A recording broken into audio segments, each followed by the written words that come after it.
कोई फर्क नहीं दिखाई पड़ता स्वप्न और जागृति में, जिससे कि हम दोनों में भेद कर पाए। तो इसीलिए जब हम स्वप्न में होते हैं भेद नहीं हो पाता कुछ, उस स्वप्न का कोई तेज झटका नहीं लगता कि अरे ये मैं क्या देख रहा हूँ, ऐसा कभी नहीं होता स्वप्न में। क्यों? क्योंकि वो उसी स्मृति से बना है जो जागृति में प्रयोग में लाई जाती है, उसी स्मृति की छाया है। इसीलिए करीब करीब वही है जो जागृति में है। अब नियम कैसे पहचाने जाए, तो मैं आपको एक तरीका बताता हूँ जो न केवल मृत्युलोक में, न केवल स्वप्न लोक में, बल्कि सभी लोकों में आपके काम आएगा। नियम जानने के तरीके, ये अनुसंधान हमको स्वयं करना पड़ता है स्वप्न लोक में जाकर। क्यों नहीं कर पाते सब लोग? क्योंकि उनकी चेतना शून्य होती है स्वप्न लोक में, इसलिए नहीं कर पाते। तो सबसे पहला जो तरीका है वो चेतना पर ही निर्भर है कि यदि चेतना के साथ स्वप्न लोक में प्रवेश करेंगे तो आप कुछ सोच समझ पाएंगे, तो बुद्धि चल पाएगी वहां, नहीं तो वो स्वप्न खींच लेगा। जैसे रेगिस्तान में रेती होती है, एक बार आपने पैर रखा हो रेती खींच लेती, आप कुछ नहीं कर सकते। जैसे गहरा पानी है, उसमें आपने पैर रखा गया, तो इसी तरह से चेतना रहित स्वप्न जो है वो खींच लेता है। अब उसमें किसको पड़ी नियम वियम जानने की, बुद्धि ही नहीं चलती वहां। तो सबसे पहला तरीका यही है कि चेतना का प्रयोग कीजिए और बार बार करना है। एक बार में आपको नियम नहीं दिखाई देंगे। नियम का अर्थ यह है कि जो एक ही तरह से बार बार दोहराता हो। ऐसा नहीं कि नियम टूटेगा नहीं, लेकिन अक्सर 99% समय वही नियम चलता है। कभी कभार टूट सा जाता है, उसकी व्याख्या दूसरे नियमों से कर दी जाती है। हाँ, ऐसा ही होता है, वो टूटा नहीं है, उसके ऊपर दूसरा नियम चल गया है, ऐसा कुछ हुआ है। ये हमारी जागृत अवस्था में भी होता रहता है। उसको जो है हम सामान्य बना डालते हैं जागृत अवस्था को व्याख्या करके कि ये टूटा इसलिए है क्योंकि वो नियम आ गया है। जैसे एक बहुत छोटा बच्चा है जिसको ये सब समझ नहीं, जिसने अभी तक सामान्यकरण नहीं किया है जागृत अवस्था का, उसके लिए ये पूरी जागृत अवस्था स्वप्न की तरह है। उसको नहीं समझ में आता क्यों, कैसे, क्या हो रहा है। हाँ, उसको अनुभव पूरा हो रहा है, उनके लिए स्वप्न है जागृति। जब चित्त सीख जाता है कि ये नियमों का कैसे उपयोग करना है और कैसे इसको सामान्य कर देना है जागृति को, तब जागृति और स्वप्न अवस्था में भेद हो सकता है, उसके पहले नहीं। जब ये अज्ञान की एक नई परत चढ़ जाती है माया पर, तो माया का चेहरा बदला हुआ दिखता है जागृति में और स्वप्न में, नहीं तो वही माया है। तो ये पहला तरीका है कि अपना सामान्यकरण हटा दीजिए, इस परत को मिटा दीजिए, इसको फिर से नई दृष्टि से देखिए जागृति को। बड़ा स्वप्न है जो छोटे बच्चे की एक अबोधता है, उसमें मैल नहीं चढ़ा है समाज का, वैसे हो जाइए। उसके बाद आपको बहुत सी नई चीजें यहाँ देखने को मिलेंगी जागृति में जो अभी नहीं देख पा रहे हैं। दूसरा तरीका है कि आपको बार बार स्वप्न लोक में जाना पड़ेगा। अब इसमें कोई बड़ी बात नहीं, क्योंकि रोज ही होता है, बड़ा प्रयास नहीं लगता, प्रकृति स्वयं ले जाती है हमें, लेकिन चेतना के साथ। तब आपको कुछ अनुसंधान करने का समय मिलेगा, मौका मिलेगा, नहीं तो स्वप्न खींच लेगा। अब जो भी आप अनुभव करते हैं स्वप्न में, जागृति में आके लिख लीजिए उसको कि मैंने आज ये देखा, मैंने आज वो देखा, आज ये हुआ, वो हुआ। अब ये कई दिनों तक आप करते रहेंगे तो आपको उसमें एक नियमितता देखने को मिलेगी। अरे ये उस दिन भी हुआ था, उस दिन भी हुआ था, उसके पहले भी हुआ था, आज भी हो गया, ठीक ऐसा ही हुआ है हर बार। अब ये नियम हो गया स्वप्न का। जो केवल स्वप्न में होता है उसी में आपको नियमितता देखनी है। जो अनुसंधान जागृति का इस जगत में, मृत्युलोक में हम करते हैं, विज्ञान जिसको कहते हैं, विज्ञान के नियम ढूंढते हैं, क्या हम स्वप्न से तुलना करते हैं जागृति की? जब हम जागृति के नियम ढूंढते हैं, जगत के नियम, तो क्या हम स्वप्न से तुलना करते हैं उसकी? यदि आपको स्वतंत्र रूप से नियम ढूंढने हैं स्वप्न लोक के, किसी भी और लोक के, उसको दूसरे लोकों से उसकी तुलना ना करें, उसके अपने आप में नियम होंगे। बिना तुलना किए आपको नियम मिलेंगे। तुलना करना अलग काम है, वो अलग तरह का अनुसंधान हो गया। जो वैज्ञानिक जगत के नियम ढूंढ रहा है वो स्वप्न अवस्था में जाके तुलना नहीं करता। अरे वो जागृति में तो वैसा हुआ था, ये नियम चला था, ये समीकरण बना था, ये गणित चला था, ये अलग अनुसंधान हो जाएगा, वो नियम ढूंढना नहीं कहलाएगा। वैज्ञानिक काम है नियम ढूंढना, पूरी तरह जागृति में रहकर नियम ढूंढना है। जागृत अवस्था में रहकर नियम जानने का प्रयास करना है। उसका सूत्र है वही वही वही दोहराएगा, उसी तरीके से दोहराएगा, उसी पैटर्न में चलेगा, उसकी प्रक्रिया वही होगी हमेशा। और अब आपको किसी और अवस्था से तुलना करने की आवश्यकता नहीं है, वो नियम बन जाएगा। तीसरा तरीका बहुत आसान है और वो उन लोगों के लिए है जिनका गुरु क्षेत्र के साथ संपर्क है। मैं बहुत जोर देता हूँ इस बात को, गुरु क्षेत्र के साथ संपर्क कर लीजिए, आपका जीवन बहुत आसान हो जाएगा, आसान कर दिया जाएगा। तो जिनका गुरु क्षेत्र संपर्क है, केवल स्वप्न लोक में जाना है, जो अपने आप होता है। कौन जाएगा वहाँ, वो सब तो अपने आप होता है। चेतना के साथ जाना है, चेतना बनाए रखनी है। आपको स्वप्न अवस्था के प्रयोग बताए गए, चेतना कैसे बनानी है सब बताया गया। उनको आपको दोहराना है, उन प्रयोगों को, जब तक कि सब कुछ आपके नियंत्रण में नहीं आ जाता। चेतना के साथ जाइए वहां पे स्वप्न लोक में, वो केवल पूछिए कि इस लोक के नियम क्या हैं। इस संकल्प के साथ जाइए, वहां पर भी संकल्प कर सकते हैं। अब मैं आ गया हूँ यहाँ, स्वप्न का दृश्य है, उसको बाजू में रख दीजिए। वहां जो भी हो रहा है वो सब किसी काम का नहीं, बेकार है। क्या हो रहा है वहां, कुछ भी ऐसा कुछ भी नहीं जो आपके काम का हो। देखिए जागृति में भी ऐसा ही हो रहा है जो आपके किसी काम का नहीं है लेकिन आपने उसको इतना सीरियसली ले लिया है कि ये तो सत्य है, मुझे यही करना है, मैं ये हूँ, मैं वो हूँ, ये मेरा परिवार है, ये मेरे रिश्तेदार है, ये मेरे मित्र है, ये मेरी सरकार है भूल गए आपकी सपना है, यहाँ कुछ भी काम का नहीं है, कुछ भी नहीं। एक आदमी को छोड़ के वो आदमी है, वो व्यक्ति जो गुरु क्षेत्र के साथ संपर्क में है, उसको छोड़ के और कुछ काम का नहीं है इस जागृत अवस्था में। ये बात आप समझ गए तो आपकी मुक्ति पक्की है, कल भी हो जाएगी। मुक्ति अर्थात जगत से मुक्ति, जीव की मुक्ति। इतनी सी बात समझ जाना है आपको। ये हंसी मजाक की चीज है, ये पूरी तरह बेकार है ये जगत। यहाँ पर एक व्यक्ति बहुत काम का है जो कि आपको बताता है कि मैं क्या हूँ। क्या मैं स्वप्न में दिखने वाला, स्वप्न में चलने वाला, रहने वाला स्वप्न चरित्र हूँ? इस बात से पर्दा उठाता है, इस ज्ञान को देता है। और ठीक यही चीज स्वप्न लोक में की जा सकती है। ध्यान दीजिए वही है, वो भी इसी तरह के बेकार की माया है इतना बेकार नहीं है, लेकिन माया को दुखी नहीं करना चाहिए, किसी काम का नहीं है। लेकिन हमारे स्वप्न तो वो सब बाजू में रखना चाहिए। जो भी वहां हो रहा है, एक जगह जाके बैठ जाइए स्वप्न लोक में और ध्यान कीजिए, संकल्प दोहराइए कि मैं जानना चाहता हूँ स्वप्न लोक के नियम क्या है। ये ज्ञान मैं अभी इसी समय चाहता हूँ। और गुरु क्षेत्र से कोई वहां चला आएगा, वहां प्रकट हो जाएगा, आपको सब सिखा देगा, आपको सब दिखा देगा। आप जो चाहते हैं वो जान पाएंगे।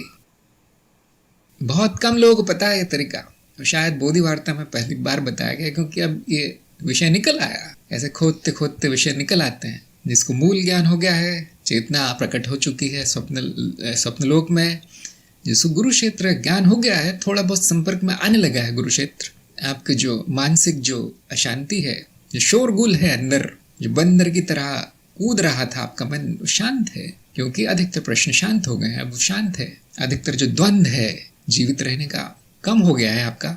तो अब गुरु क्षेत्र को मौका मिलता है बातचीत करने का। यदि ये होने लगा है तो इसको आप स्वप्न अवस्था में ले जा सकते हैं। स्वप्न अवस्था में यही कीजिए जो आप यहाँ करते हैं जागृति में। गुरु क्षेत्र संपर्क कैसे होता है आप सभी जानते होंगे, नहीं जानते होंगे तो जान जाएंगे, क्योंकि कार्यक्रम में रखा गया है। उसको थोड़ा बाद में आता है, क्योंकि मूल ज्ञान होना आवश्यक है। मूल ज्ञान का सत्यापन आवश्यक है, उसके बाद वो समझ में आ गया गुरु क्षेत्र होता क्या है। नहीं तो आप उसको कुछ जादू की पुड़िया समझ के उस पर प्रयोग करेंगे कि कुछ जादू होता होगा। जादू नहीं है, मेरा ही रूप है। तो स्वप्न में प्रकट हो सकता है क्योंकि मेरा रूप है। ठीक वही अनुभव करता होता है जो जागृति में है। इसीलिए हमें स्वप्न लोक का झटका नहीं लगता, उससे आश्चर्य नहीं होता। यही बात सभी लोगों में लागू है। जो नहीं गए हैं उनको बड़ा अजीब लगता है, ऐसा कैसे हो सकता है, मेरा क्या होगा, मैं कहाँ रहूंगा। वही होता है, सब एक ही बराबर है सब जगह। जो जागृति में वही सब जगह। थोड़ा सा अनुभव बदल जाएगा, थोड़े दिन विचित्र लगेगा कि मैंने क्या देखा, लेकिन कुछ दिन बाद चित्त उसका भी सामान्यकरण कर देता है। सामान्यकरण अर्थात सब सामान्य लगता है, ऑर्डिनरी, कि अरे ये तो होता ही है, ऐसा ही होता है। ये चित्त में गुण है, उसमें योग्यता है कि कोई नई चीज अधिक दिनों तक नई नहीं रहती वहाँ। सभी का अनुभव होगा ये। आपकी पसंद की मिठाई आप खाते हैं तो कितने दिन तक वो अच्छी लगती है, रोज खिलाई जाए तो मुझे लगता है 5-6 दिनों में सारा शौक पूरा हो जाएगा। अब नहीं खाई जाएगी वो, क्या दोबारा वही मिठाई ले आए, कुछ नया चाहिए। हर नया सुख इसी तरह से होता है। नई शादी होती है, कुछ दिन तक तो व्यक्ति प्रसन्न होता है, कुछ नया हुआ है जीवन में, नए अनुभव हो रहे हैं, उसके बाद वो बोझ हो जाती है। उसके बाद तो पड़ोसी की बीवी आपके स्वप्न अवस्था में आएगी। तो ये है सामान्यकरण। जो गुरु क्षेत्र को जानते हैं उनके लिए सामान्य बात हो जाती है गुरु क्षेत्र। वहां पर भी आप बैठकर 5 मिनट बैठकर ध्यान कीजिए और गुरु क्षेत्र से प्रकट होगा कोई, आपको सारे नियम बता दिए जाएंगे। ये प्रयोग की तरह कीजिए आप। अरे नहीं, उन्होंने तो बोल दिया था सत्संग में, अब होता क्यों नहीं है? ये प्रयोग है। प्रयोग की खासियत ये होती है कि उसका कुछ भी फल आ सकता। जिन्होंने किया है प्रयोग और फल आया है वो आपको बताएंगे कि हाँ ऐसा होता है। स्वप्न में क्यों? जो मेरा अपना लोक है उसको हम स्वप्न कहते हैं। स्वप्न में स्व है तो मेरा हुआ, जो मेरा नहीं है वहां पर भी हो सकता। गुरु क्षेत्र हर जगह है। गुरु क्षेत्र में जो गुरुजन है स्वप्न लोक का बहुत अच्छे से प्रयोग करना जानते हैं, क्योंकि ये जो बंदर बांट चल रही है जागृति में, मारकाट स्वप्न लोक में नहीं होती, वहां भी होती है वैसा तो, लेकिन क्योंकि कारण शरीर सक्रिय होता है स्वप्न लोक में, तो गुरु क्षेत्र को एक मौका मिलता है वहां आपके अंतर्मन में देखने का, अंतर्मन में प्रकट होने का, अपना संदेश देने का। और वो सपना इतना स्पष्ट होता है, जिस दिन में हो रहा है, स्थायी होता है, कुछ बदलता हुआ नहीं दिखता। जब तक गुरु है तब तक वो रुका रहता है वैसा, और जो गुरु कहता है उस बात में बहुत अर्थ होता है, स्वप्न की तरह निरर्थक नहीं होता। देखा है वो स्वप्न में लोग क्या करते हैं, कुछ उसका कोई अर्थ नहीं होता। अब ये जब जैसे ही गुरु प्रकट होते हैं वो स्वप्न का एक गुण ही बदल जाता है वो तो, और वो निरर्थक की जगह अर्थपूर्ण हो जाता है। वहां पे संदेश दिया जाता है, ये तुम गलत कर रहे हो, ऐसा मत करना, वो तुम ठीक नहीं कर रहे हो, वैसा मत करना, अब ये भी करना चाहिए, वो भी करना चाहिए। ये सब आपको निर्देश दिए जाएंगे। वो स्वप्नलोक में होगा, बहुत बार होता है ऐसा। ऐसे कहानियों, किस्से कहानियों से किताबें भरी है, इंटरनेट भरा हुआ है इन कहानियों से। तो वहाँ पर बहुत अच्छा अवसर आपको मिलेगा। गुरु क्षेत्र के सामने भी अच्छा अवसर है, और वहाँ आपको जो नियम चाहिए वो बता दिए जाएंगे। और आपको इतना करना है कि चेतना संपूर्ण रखनी है, उसी चेतना के साथ जागृति में आना है, ताकि पुल बना रहे। चेतना के पुल ही स्मृति के पुल बनाते हैं। अभी आप सोच रहे हो कि पुल क्या होता है, नई चीज़ है? नहीं है, मैंने बहुत अच्छे से उसकी व्याख्या कर रखी बोधिवार्ता में। सूक्ष्म लोक के रहस्य नाम की श्रृंखला है, 8-10 वीडियो है, उसमें बहुत जगह मैंने स्मृति पुल क्या है, कैसे बनाना है, सब कुछ सारी तकनीक बताई हुई है। थोड़ा तंत्र संबंधित है, लेकिन ज्ञान मार्गियों के भी बहुत काम आएगा। खास तौर से ज्ञान की इच्छा प्रकट करेंगे तो वो पूरी होती ही है। उसमें स्वार्थ नहीं है, उसमें अहम नहीं है, उसमें लालच नहीं है, उसमें कोई पागलपन नहीं है। तो गुरु क्षेत्र को कोई समस्या नहीं आती उसको पूरा करने में, वो इच्छा को। और उस स्मृति के साथ आप यहाँ आएंगे, और पहला काम आपको यही करना है कि जो भी नियम बताए गए हैं लिख लेने हैं। जैसे ही जागृति की स्मृति आएगी, वो स्वप्न स्मृति को खा जाएगी। 5 मिनट भी यदि आपने देर कर दी लिखने में, तो अब समझ में नहीं आएगा क्या बताया गया था, अब कौन गुरु मिला था, क्या बताया था, क्या नियम थे। अब वो सब एक इतनी खिचड़ी बन जाएगी उसमें, क्योंकि जागृति आ गई है, उसमें बाढ़ आ गई है, उसने सब बहा दिया है जो भी स्वप्न में था। इसीलिए जो प्रयोग कर रहे हैं उनको सुझाव दिया गया था कि एक पेन और नोटबुक के साथ, कॉपी और पेंसिल के साथ सोना चाहिए, तकिए के पास आपको वो रख लेना चाहिए, उठते ही साथ लिख लेना चाहिए जो भी हुआ है। यदि वो नियम के बारे में नहीं है तो भी लिखना चाहिए। गुरु क्षेत्र से कोई मिला नहीं, कोई बात नहीं, जो भी मिला है उसके बारे में लिख देना चाहिए। इससे क्या होगा, इससे आपका मानसिक संकल्प बनेगा, मन को एक सिग्नल मिलेगा कि ये तो कुछ बहुत महत्वपूर्ण बात हो रही है यहाँ पे, रोज रोज किया जा रहा है और लिख के भी रखा जा रहा है, और इसको सबसे पहले किया जाता है उठते साथ। ऐसा सिग्नल जाते ही आपकी स्वप्न की मानसिक अवस्था भी बदल जाएगी। ये बड़ा विज्ञान है, बहुत बड़ा विज्ञान है। काफी लोग करते भी प्रयोग, सफल भी होते हैं। उसमें लगे रहना पड़ता है, एक दिन में नहीं होगा। कई कई वर्ष लग जाते हैं इसमें। ध्यान रखिए, एक वैज्ञानिक 30 साल तो पढ़ाई करता है बेचारा, किताबों में ही रहता है, लाइब्रेरी से निकलता नहीं है, सिर्फ अपने प्रोफेसर से बात करता है, किसी से बात नहीं करता। 30 साल के बाद वो छोटा मोटा PhD लिख पाता है, 2-4 पन्ने, वो भी बड़ी मुश्किल से पास होता है। उसको डॉक्टर की डिग्री बड़ी मुश्किल से मिलती है, बड़ी छोटी बात नहीं है। उसके बाद जीवन भर प्रयास करता है, वो एक आध कुछ छोटा सा प्रयोग कर पाता है, उसमें सफल हो पाता है। ये हम कर रहे हैं जागृति की बात। इतना योगदान भी यदि वो दे दे विज्ञान में तो बड़ी बात हो जाती है। उसको इनाम विनाम मिलते हैं, उसके नाम से जो है किताब छप जाती है। ये सूत्र इन्होंने ढूंढा है, सभी जानते होंगे, खोजे हुई है, वो उस वैज्ञानिक के नाम पर रख दी जाती है, क्योंकि बड़ी बात हो जाती है। अब तब तक वो बेचारा 60-70 साल का हो चुका होता है। और ये जागृति की बात है। एक नियम ढूंढा उस बेचारे ने। ये स्थायी लोग है, ये वस्तुनिष्ठ लोग है, यहाँ पागलपन कम है लेकिन कम है। इसकी तुलना कीजिए आप स्वप्न से, जहाँ बहाव इतना तेज है कि अब नियम वियम तो भूल जाइए, मैं कौन हूँ, ये क्या हो रहा है, वो सब भी देखना कठिन हो जाता है। वहाँ स्मृति की गति इतनी तेज है, व्यक्तिनिष्ठ है, कोई बोलने वाला बताने वाला नहीं कि जो भी हुआ वो सत्य था या नहीं, हुआ भी था या नहीं। और इसीलिए जब हम जागते हैं तो पूरा का पूरा स्वप्न मिथ्या लगता है। जागृति तुलनात्मक रूप से सत्य लगती है। चेतना हो तो स्वप्न का जो बहाव है वो धीरे किया जा सकता है, समय चित्त निर्मित है, उसको धीरे किया जा सकता है। तो जागृति में यदि नियम ढूंढना इतना कठिन है तो इस बहती हुई नदी में स्वप्न की नियम कैसे ढूंढ पाएंगे? वो भी बहुत कठिन है। बार बार जाना पड़ेगा, उस नदी को रोकना पड़ेगा, गुरु क्षेत्र से प्रार्थना करनी पड़ेगी, प्रयास करना पड़ेगा। कल एक नियम मिला था, आज एक नियम और मिल जाए कहीं से। आपकी ये पूरी इच्छा ही ये होनी चाहिए, संकल्प ही ये होना चाहिए।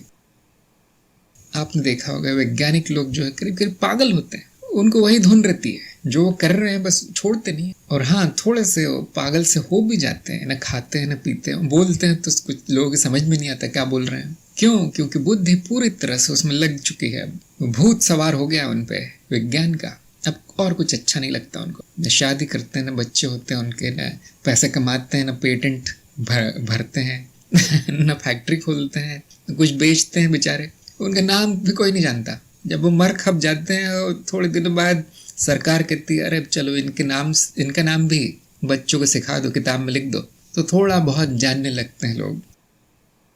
ऐसे बड़े वैज्ञानिक के साथ होता है। जब वो जीवित होते हैं तो पागल के नाम से जाने जाते हैं, और जब मर जाते हैं तो उनकी मूर्ति रखी जाती है चौराहों पे, सड़कों के नाम रखे जाते हैं उनके नाम पे, और बेचारा मर चुका है कई साल पहले। तो ये कहानी इस जगत की, लेकिन उसको और कुछ नहीं चाहिए होता, उसको केवल वो जानना होता है जिसके लिए वो यहाँ आया है। आपको भी यही करना है। हाँ, बस इतना पागलपन नहीं रखना है। नियम स्वप्नावस्था के नियम जानना इतना ज़रूरी नहीं है। तो ये 2-3 तरीके हैं मेरे विचार से, जिनको भी नियम जानने हैं अप्रोक्ष अनुभव से, वो स्वप्नावस्था में प्रयोग कीजिए। रात का स्वप्न, हम उसमें कुछ करते नहीं है खास, न ज्ञान के पीछे है, न कुछ विशेष अनुभव लेने के पीछे है, न कोई तंत्र का प्रयोग करना चाहते हैं, न ध्यान करना चाहते हैं, न कोई, वो भूल जाते हैं क्या बताया था इन्होंने, सब भूल जाते हैं। स्वप्न खींच लेता है हमें, स्वप्न में शक्ति होती है। जिस तरह से सांसारिक जनता को माया ने यहाँ खींच रखा है, क्या उनको पता है वो यहाँ क्यों है? क्या उनको पता है वो क्या कर रहे हैं? क्या उनको पता है उनके जीवन का क्या अर्थ है यहाँ? क्या वो जानते हैं मनुष्य रूप क्या है? कोई नहीं जानता। माया ने पूरी तरह अंधेरा कर रखा है यहाँ। तो वैसे ही हम स्वप्न लोक में हो जाते हैं, वहाँ चेतना का प्रकाश जरूरी है।